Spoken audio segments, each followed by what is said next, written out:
বন্ধুরা, আজ দেখাবো টিকটকে আপলোডকৃত ভিডিও কিভাবে ডিলিট করবেন।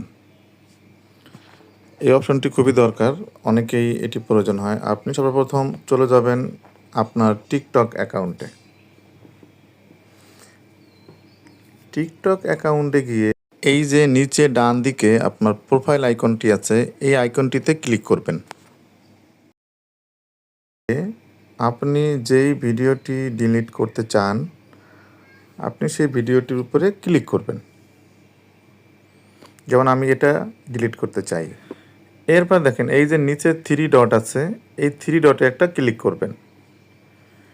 এই 3 ডটে ক্লিক করলে এরকম একটা পপ আপ চলে আসবে, 3টা লাইন, প্রথম, দ্বিতীয়, তৃতীয়। আপনি তৃতীয় লাইনে স্ক্রল করলে একদম সবার শেষে চলে যাবেন। সবাই শেষে গেলে দেখবেন এই যে ডিলিট অপশন। তো ডিলিট অপশনে চাপ দিলেই এই অপশনটা চলে আসবে। এখান থেকে ডিলিট চাপ দিলেই আপনার এই ভিডিওটি টিকটক থেকে ডিলিট হয়ে যাবে। ধন্যবাদ। ভিডিওটি যদি ভালো লাগে দয়া করে আমার চ্যানেলটি সাবস্ক্রাইব করবেন এবং লাইক কমেন্টস করে সাথে থাকবেন। ধন্যবাদ।